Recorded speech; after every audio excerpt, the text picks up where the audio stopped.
আমি কবুতরের যাত্রার কথা কাউকে বলবো না, বলিনি, এটা নিষেধ আছে আমার ওস্তাদে নিষেধ আছে না?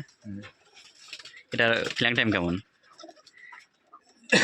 শুভে সাম। দর্শক এনামুল ভাইয়ের কবুতরগুলোকে খাইতে দেওয়া হয়েছে। এটা 14টা লেজ। এটা 14 লেজ না? এটা মাকড়াসের একটা মাদি। 14 লেজ ভাইয়ের কবুতরগুলোকে এখন খাইতে দেওয়া হয়েছে।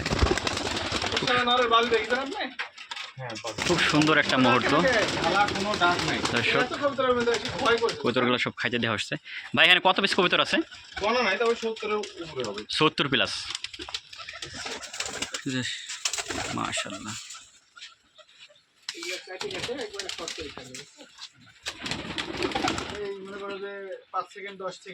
তাই কোনটা ভাই?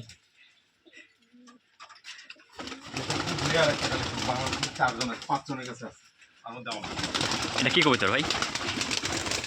আমি কবুতরের যাত্রার কথা কাউকে বলবো না, বলিনি, এটা নিষেধ আছে আমার ওস্তাদে নিষেধ আছে না?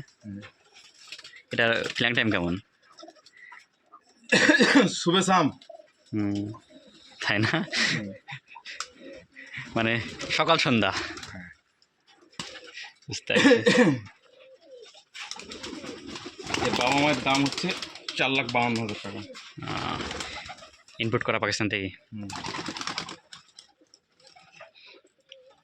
আমি এই জন্যে এই কবুতরটা কাউকে দেখে না, ভিডিওটা দিন না কাউকে।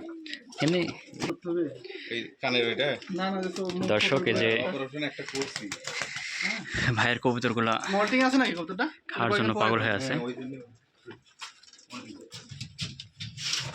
ভাই কবুতরকে কি কি খাইতে দেন? আমি কবুতরকে খাওয়াই দেশি খাবার না? হ্যাঁ, দেশি খাবার খান।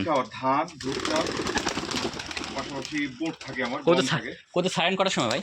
কবুতর আমি ছেড়ে দিই ঠিক দুপুর 2টার দিকে। দুপুর 2টার দিকে ছেড়ে দেওয়ার পরে এভাবে ছাড়া থাকে সন্ধ্যা পর্যন্ত। আমি যখন ততক্ষণ বাইরে না যাই, বুঝতে তখন পারছি। বাসায় থেকে গেলো এরা ফ্লাইং যা করার বা ইয়ে করার এভাবে থাকবে, ব্যস্ত থাকে কবুতর। আমিও ব্যস্ত, কবুতরে এভাবে ব্যস্ততা। কবুতর তো সব নামেনি ভাই, কবুতর সব নামে নিছে। না, বিস্কিট ওকে কালেকশন করতে দেবো না।